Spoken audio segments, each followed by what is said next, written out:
Welcome to Insights. I'm Adam Rivers. And I'm Sarah Collins. In this episode, we'll reflect carefully on the Qur'an, verse by verse, focusing on wording, context, and coherence. Yeah, and for those joining us for the first time, our core mission here on Insights is to really explore the profound depths of revelation, to uncover life-changing wisdom. Exactly. We don't just want to read the words. We really want to uncover the divine logic that frames our very existence. Right, because it's about applying it. Right. And so, just to quickly recap, in our previous episode, we heard the universal call from Revelation. It said, "O mankind, worship your Lord who created you and those before you, that you may become righteous." Yeah, a massive overarching command. It really was. It was a direct command rooted in our shared origin. Everyone, all generations, called to the exact same purpose. Right. So imagine someone hands you a beautifully wrapped, life-saving gift. Okay, I'm picturing it. But instead of acknowledging the person who just saved you, you turn around, ignore them completely, and just start expressing your deep emotional gratitude to the cardboard delivery box the gift came in. Oh, wow. Yeah, that sounds completely irrational. It is. But, what if that is exactly what humanity does every single day with the universe itself? Right. We focus entirely on the packaging. Exactly. Let's listen to the translation of the verse that immediately follows that sweeping call to worship. Let's hear it. It says, "He who made for you the earth a bed and the sky a ceiling, and sent down from the sky water, and brought forth thereby fruits as provision for you. So do not attribute to Allah equals while you know." Wow, that is an incredibly vivid shift. It really is. So my opening question for you and for everyone listening is this. If the previous verse gave us the ultimate goal of worship, how does this verse build the undeniable physical proof for it using the very universe around you? Well, it's quite a sudden grounding of the narrative, right? We're just dealing with this massive abstract concept of worshiping the Lord of all generations. Yeah, totally abstract. And then instantly, the revelation points your eye straight down to the dirt beneath your feet. And, the rain falling on your face. Literally bringing you back down to earth. Right. So, gently shifting the conversation here, how exactly does this verse connect that immense, almost intimidating command of worship to the physical reality you experience every single day? Well, let's strip away all the philosophical layers for a second, okay? Let's look at the sheer biology of the human condition. What is the absolute most fundamental requirement for human survival before any spiritual journey can even begin? You have to actually be alive. Right. Which means your biology needs an incredibly specific set of parameters just to function. Mm-hmm. You can't exactly ponder the metaphysical nature of your soul if you are, say, freezing to death in a vacuum. Yeah, or if you haven't eaten in a month. Exactly. Your baseline physiological requirements have to be secured before you can look upward. And that is the brilliant, grounded logic of this verse. It acts as the direct, undeniable proof for the previous command by addressing that exact biological reality. So it's basically setting the stage for human existence. Yeah. It utilizes this meticulously ascending structure to build its case, layer by layer. Right, starting from the bottom up. Exactly. It begins at the absolute foundation by preparing the earth below you, right? Just ensuring you have a place to stand. Makes sense. Then it raises the sky above you, enclosing the system. And from that enclosed system, it introduces a dynamic element by sending water down. Oh, and then growing the food. Right, finally bringing forth fruits as provision. So all these steps culminate in the ethical command not to make equals. Wait, let me interrupt you right there, actually. Yeah, go ahead. Because I am thinking back to our earlier episodes, specifically when we were looking at the really terrifying descriptions of the hypocrites mentioned earlier in the Revelation. Oh yeah, the thunderstorm imagery.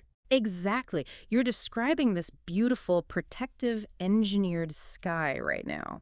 But the hypocrites were absolutely terrified of what was above them. They were. They viewed the sky as this chaotic storm of darkness and thunder, literally plugging their fingers into their ears.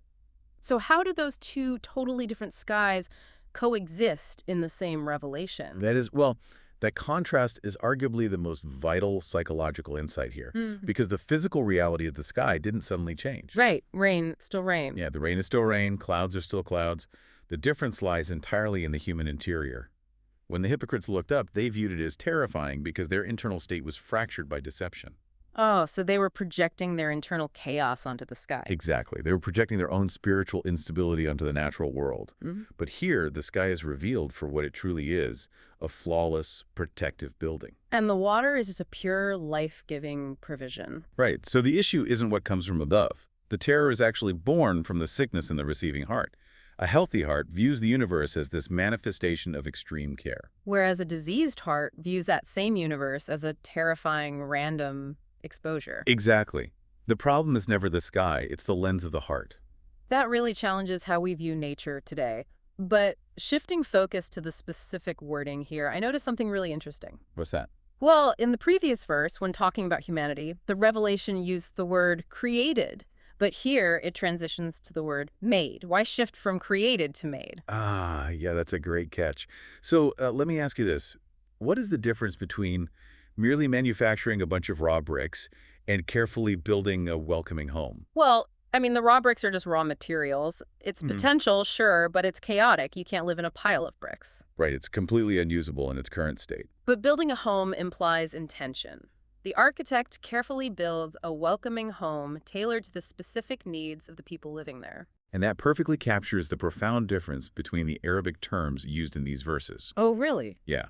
The previous verse utilized the word kalaka, which generally refers to creation from nothing like the sheer power of bringing raw matter into existence. Okay, so that's kalaka. Right. But here, the revelation uses the word ja'ala, which translates to making, arranging, or setting things into a highly functional, perfect state. Oh, wow. So God is not just the creator. Exactly. He is the arranger. He is not just someone who sparked the universe into existence and walked away, leaving a cold expanse of physics. He took the cosmos and deliberately set it into its functional, perfect state for us. Wow. And you know, I want to interrupt to pull on that thread for a second because there is this profound repetition of the phrase for you in the verse. Yeah, the Arabic word lakum. Right. Made for you, provision for you. If you truly internalize that the cosmos was arranged for you, how does that fundamentally change your relationship with the universe? It completely obliterates the modern philosophy of cosmic nihilism. Oh, definitely. We're constantly taught to view ourselves as a cosmic accident, right? Just advanced biology on a meaningless rock hurtling through space. Right, completely alone in a cold void. But the phrase for you reorients your entire psychological state. The Earth is not a cold, random physical object. It is a profoundly hospitable environment arranged specifically for you. That changes everything. It does. You are surrounded by undeniable signs that you are a receiver of immense care, not just some independent master of the universe. It's so humbling, but also incredibly honoring, which actually moves us right to the first physical description in the verse. The Earth is a bed. Yes. The revelation describes the earth as a bed or a resting place. I think the Arabic word is farash. Yeah, exactly, Firash. So if you're, driving to work on paved asphalt or sitting in a high-rise office building, what does it actually mean for the earth to be described as a resting place? Well, think about the actual physiological experience. What happens to your body and your mind when you try to sleep on jagged, unmade rocks versus a smooth, carefully prepared bed? Oh, well, on jagged rocks, your body is in a constant state of hypervigilance. You can't surrender your weight. You're stressed, trying to avoid sharp edges. You literally can't rest. Right. But on a smoothed, prepared bed, the surface is reliable. You trust it enough to let go of that tension and actually find peace. And that physiological surrender is the exact imagery the revelation is giving us. Words like farash and related concepts like mihad or dalul mean the earth is smooth, habitable, and deeply stable. Okay, so it's about stability. Yeah, and this wording cures your false habituation to the world. We walk around taking solid ground completely for granted. Oh, absolutely. We never even think about it. But if God willed, the ground you walk on could be entirely hostile. It could be constantly shifting or agonizingly jagged. The fact that it is fundamentally merciful and ready for life is an act of blessing. It really is a prepared bed. That's a beautiful way to see it. So transitioning upwards now, how does the revelation depict the vast space above you? Well, think about the foundational logic of a house. What protects a house and its inhabitants once the foundation is finally laid? Well, you need a roof. A foundation won't save you from a torrential storm or the blistering sun. You need an impenetrable ceiling to seal it. Exactly right. And that is why the revelation uses the term bina, which means a structured, organized, protective canopy. You live perfectly secured between a comfortable carpet below and an impenetrable roof above. Between Firesh and Bina. Right. And this cures human arrogance. Yeah. It reminds you that no matter how much you build on Earth, you live under a massive protective dome you had absolutely no hand in creating. Wait, I want to bring back the contrast of the hypocrite here. Yeah. Because if the sky is this beautiful protective canopy, why do some people look at it and only feel dread? It goes back to the lens of the heart. A healthy heart looks at that protective canopy and sees divine provision and safety. But a diseased heart sees something else. Right. A diseased heart views divine decree as terrifying vulnerability. They feel exposed. The problem is never the sky itself. It's always the lens of the heart. It's amazing how the physical environment mirrors the spiritual state. So shifting to the dynamic element of the verse, what about the water that descends from this cosmic building? Water. Well, let me frame it this way. What magical element is required to turn a static, perfectly built structure, like a sterile greenhouse, into a thriving, living ecosystem? Well, it has to be water. Without water, your beautiful greenhouse is essentially just a very well-lit tomb. Exactly. The soil has potential, but water is the actual catalyst that brings movement and life to a static environment. And that is the exact transition the verse makes. It shifts from the static, awe-inspiring architecture of the sky to the dynamic action of water, which is ma in Arabic. Ma, okay. Yes, and water in the Quran is the ultimate cosmic symbol of renewed life. Notice how it is presented indefinitely in the verse. Indefinitely. You mean just water, not the water. Right, just water. It represents the pure, life-giving essence. This phrasing breaks your habit of taking this daily, life-sustaining miracle for granted. It's not just part of a sterile water cycle. It's a direct, continuous intervention of life. It forces you to look at rain with a sense of primal wonder. Exactly. So, shifting to the result of this water, I want to ask about the phrasing used when the fruits actually emerge from the earth. What is going on there? Well, when you observe a seed sprouting after the rain falls, who is the true active agent in that process? The active agent. Yeah. Is it the rain itself deciding to grow the plant?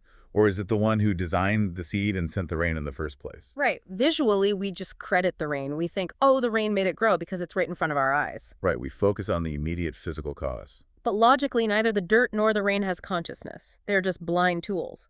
The true doer is the one who engineered the whole system. And that's why the Revelation uses the incredibly precise phrase, he brought forth thereby. Thereby acknowledging the water as the cause. Exactly. The water is a cause, but God is the ultimate doer.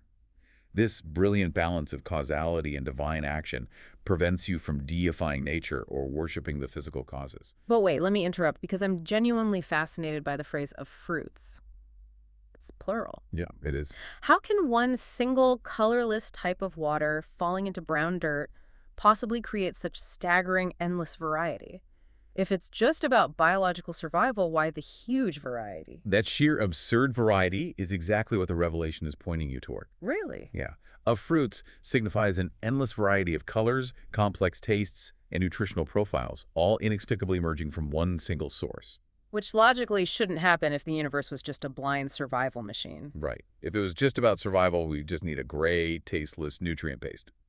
But this staggering variety reflects the expansive generosity and tailored care of God for different human needs and aesthetic joys. It really elevates eating from a mere survival chore to a daily experience of receiving art. It absolutely does. Which brings me to the ultimate purpose of these fruits.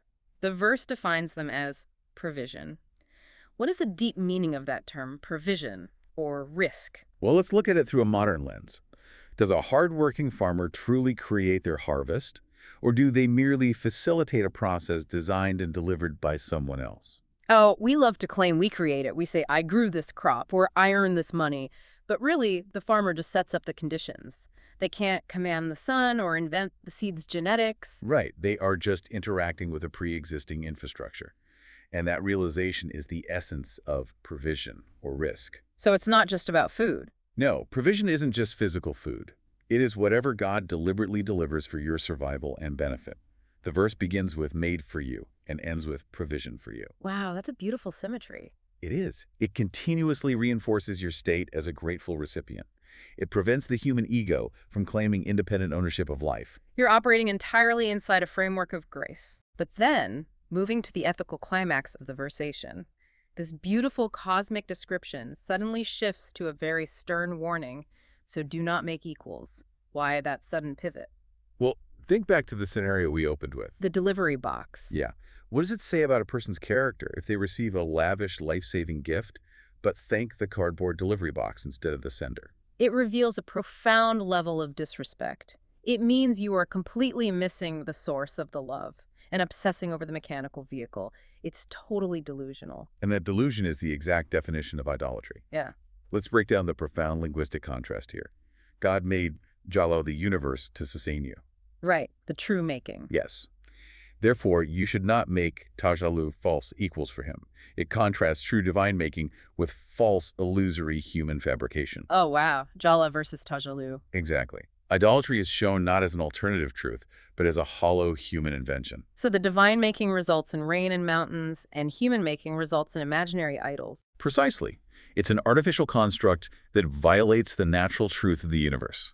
So let's transition that into the 21st century, because when we hear the word equals, or Andad, we immediately think of ancient history. What do these equals actually look like in your practical, modern, day-to-day life? Well, does an idol have to be carved out of stone?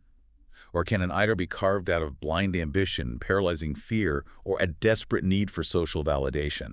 Oh, for modern humanity, it is definitely the latter. We have invisible altars everywhere, things we willingly sacrifice our mental peace and our ethics for. Yes, exactly. Or things we are just absolutely terrified of losing, so much so that fear dictates every decision. And that is the piercing diagnosis here. Equals means absolutely anything you place in a position of ultimate love, ultimate fear, obedience, or reliance that rightfully belongs only to God. So it's about what drives your decision-making. Right. It includes hidden idolatry, just like the hypocrites who worship their hidden agendas, their societal image, or personal desires far above the objective truth. So if you compromise your morals just to keep a high-paying job, that job is functioning as an equal. You nailed it. You've successfully manufactured an equal in your heart.